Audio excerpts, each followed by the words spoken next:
नमस्कार दोस्तों, online study time में आपका स्वागत है। आज हम आपके लिए लेकर आए हैं पृथ्वी और पृथ्वी से संबंधित सामान्य ज्ञान के प्रश्नों को। तो सीधे बढ़ते हैं प्रश्न की तरफ। पहला प्रश्न है, पृथ्वी अपने अक्ष पर कितनी झुकी हुई है? तो पृथ्वी अपने अक्ष पर 23.5 डिग्री 23.30 डिग्री झुकी हुई है। दूसरा क्वेश्चन है, सौरमंडल का एकमात्र ग्रह जिस पर जीवन है तो वह पृथ्वी ही है। सौरमंडल के बड़े ग्रहों में पृथ्वी का स्थान कौन सा है? तो पृथ्वी का 5वां स्थान है। पृथ्वी सौरमंडल में 5वां बड़ा ग्रह है। पृथ्वी का विषुवतीय व्यास कितना है?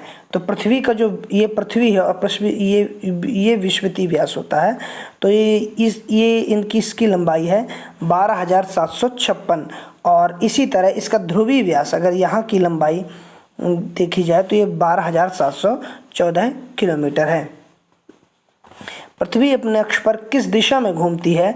तो पृथ्वी अपने अक्ष पर पूर्व से पश्चिम की ओर घूमती है।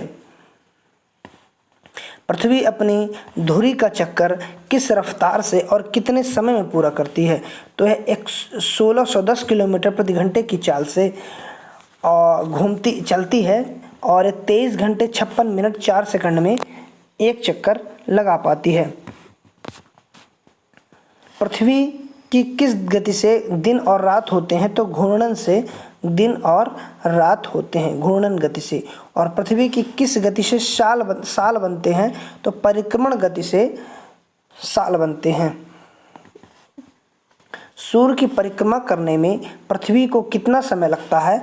तो पृथ्वी को 1 वर्ष लगता है और एग्जैक्ट समय जानेंगे तो 365 दिन 5 घंटे 48 मिनट और 46 सेकंड, यानी 365 दिन 6 घंटे लगते हैं। पृथ्वी को सूर्य की एक परिक्रमा करने में लगे वक्त को क्या कहते हैं? तो सौर वर्ष कहते हैं। पृथ्वी एक परिक्रमा लगाती है सूर्य की तो उसे सौर वर्ष कहा जाता है। प्रत्येक सौर वर्ष या कैलेंडर वर्ष में कितना समय बढ़ जाता है? तो वह 6 घंटे बढ़ जाता है। आकार और बनावट की दृष्टि से पृथ्वी किस ग्रह में के समान है? तो सूर्य के शुक्र ग्रह के समान है। शुक्र ग्रह को पृथ्वी की बहन भी कहा जाता है। पृथ्वी को नीला ग्रह किस कारण से कहा जाता है? तो पानी की उपस्थिति के कारण पृथ्वी को नीला ग्रह कहा जाता है। सूर्य के बाद पृथ्वी का सबसे निकट का तारा कौन सा है? तो प्रॉक्सिमा सेंचुरी जो होता है सूर्य के बाद पृथ्वी का सबसे निकट का तारा है। पृथ्वी का एकमात्र उपग्रह कौन सा है? तो चंद्रमा है। चंद्रमा की सतह और उसकी आंतरिक स्थिति का अध्ययन करने वाले विज्ञान को क्या कहा जाता है? या तो सेलेनोलॉजी कहा जाता है। सेलेनोलॉजी, चंद्रमा के अध्ययन विज्ञान को सेलेनोलॉजी कहा जाता है। चंद्रमा पर धूल के मैदान को शांति सागर कहते हैं। जीवाश्म ग्रह किसे कहा जाता है? तो चंद्रमा को ही फॉसिल प्लैनेट या जीवाश्म ग्रह कहा जाता है। चंद्रमा किसकी रोशनी से चमकता है? तो चंद्रमा स्वयं की रोशनी से नहीं चमकता है बल्कि सूर्य की रोशनी से चमकता है। समुद्र में उठने वाले ज्वार भाटे की वजह क्या है? तो अपेक्षित सौर और चंद्रमा की शक्तियों का अनुपात ही समुद्र में उठने वाले ज्वार भाटे की वजह है और यह अनुपात 11:5 होता है। चंद्रमा पर पाए जाने वाले चट्टानों में किस धातु की मात्रा सबसे अधिक है? तो टाइटेनियम धातु चंद्रमा पर सबसे अधिक प्राप्त होती है। पृथ्वी से चंद्रमा का कितना प्रतिशत भाग दिखाई देता है? तो 57%, 57% चंद्रमा का भाग दिखाई देता है पृथ्वी से। चंद्रमा धरती की परिक्रमा एवं घूर्णन कितने दिनों में करता है? जबकि तो बात यह है कि चंद्रमा घूर्णन और परिक्रमा साथ साथ करता है और दोनों एक साथ उसके पूरे कंप्लीट होते हैं। तो 27 दिन 8 घंटे में परिक्रमा भी पूरा होता है और उसका घूर्णन भी पूर्ण होता है। चंद्रमा का सबसे ऊंचा पर्वत कौन सा है? तो लेबनिट्ज पर्वत चंद्रमा का सबसे ऊंचा पर्वत है। चंद्रमा पर सबसे पहले पहुंचने वाले अंतरिक्ष यात्री कौन थे? तो चंद्रमा पर पहुंचने वाले सबसे पहले अंतरिक्ष यात्री थे नील आर्मस्ट्रॉन्ग और सर एडविन एल्ड्रिन। चंद्रमा पर कब अंतरिक्ष यात्रियों ने पहुंचने में सफलता पाई? तो नील आर्मस्ट्रॉन्ग और एडविन एल्ड्रिन नहीं थे। यह 21 जुलाई 1969 को चंद्रमा की धरती पर पहुंचे थे। चंद्रमा पर पहली बार पहुंचने वाले अंतरिक्ष यात्री किस यान से गए थे? तो ये अपोलो 11 से चंद्रमा पर नील आर्मस्ट्रॉन्ग और एडविन एल्ड्रिन गए थे। प्रकाश चक्र क्या है? तो वैसी काल्पनिक रेखा जो पृथ्वी के प्रकाशित और अप्रकाशित हिस्से को बांटती है प्रकाश चक्र कहलाती है। पृथ्वी के परिभ्रमण की दिशा क्या है? तो परिभ्रमण की दिशा पश्चिम से पूर्व है, जबकि घूर्णन की दिशा जो है वह क्या है? पूर्व से पश्चिम है। जिस कक्षा में पृथ्वी सूर्य की परिक्रमा करती है उसे क्या कहते हैं? तो दीर्घवृत्तीय कहते हैं। दीर्घवृत्तीय कक्षा में पृथ्वी सूर्य की परिक्रमा करती है। एप्साइड रेखा क्या है? तो एप्साइड रेखा उपसौरिक और अपसौरिक को मिलाने वाली काल्पनिक रेखा सूर्य के केंद्र से गुजरती है, इसे एप्साइड रेखा कहते हैं।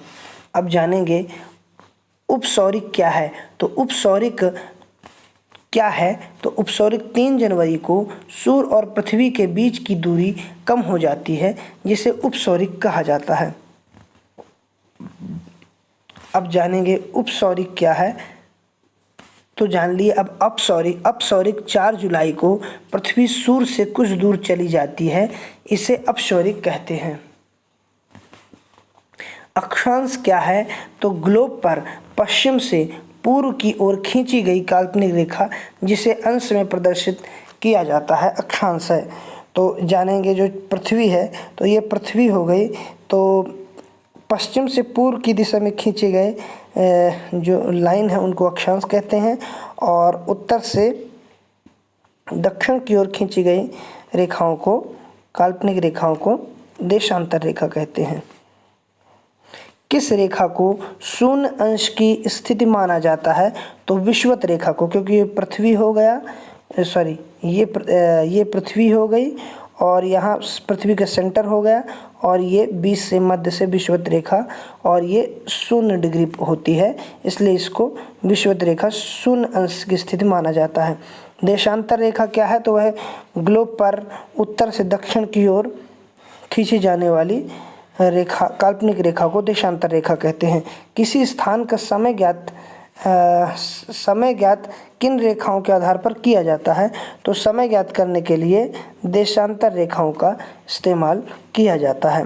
2 देशांतर रेखाओं, जैसे ये पृथ्वी हो गई, ये पृथ्वी हो गई और ये दो देशांतर, तो इनके बीच की जो दूरी है को क्या कहते हैं? तो गोरे कहते हैं। सूर्य ग्रहण क्या है? जब कभी सूर्य पृथ्वी तथा पृथ्वी के बीच में, सूर्य तथा पृथ्वी के बीच में अगर चंद्रमा आ जाता है तो सूर्य की चमकती सतह चंद्रमा की वजह से दिखाई नहीं पड़ती, इसे सूर्य ग्रहण कहते हैं। पूर्ण सूर्य ग्रहण किस दिन होता है? तो अमावस्या के दिन होता है। चंद्र ग्रहण क्या है? तो जब सूर्य और चंद्रमा के बीच में पृथ्वी आ जाती है तो पूरी रोशनी क्या होता है? चंद्रमा पर नहीं पड़ती है, इसे चंद्र ग्रहण कहते हैं। पूर्ण चंद्र ग्रहण किस रात होता है? तो पूर्णिमा की रात पूर्ण चंद्र ग्रहण होता है। समय का निर्धारण कैसे किया जाता है? तो एक देशांतर का अंतर होने पर समय में 4 मिनट का अंतर होता है। चूँकि पृथ्वी पश्चिम से पूर्व की ओर घूमती है, इसलिए पूर्व की ओर बढ़ने पर प्रत्येक देशांतर पर 4 मिनट बढ़ जाता है, और पश्चिम जाने पर प्रत्येक देशांतर पर 4 मिनट घट जाता है। अंतर्राष्ट्रीय तिथि रेखा क्या है? तो अंतर्राष्ट्रीय तिथि रेखा 180 डिग्री देशांतर को अंतर्राष्ट्रीय तिथि रेखा कहते हैं। तो इसी तरह हम वीडियो लाते रहते हैं आपके लिए, और तो मिलते हैं नेक्स्ट वीडियो में। तब तक के लिए जय हिंद, जय भारत, वंदे मातरम।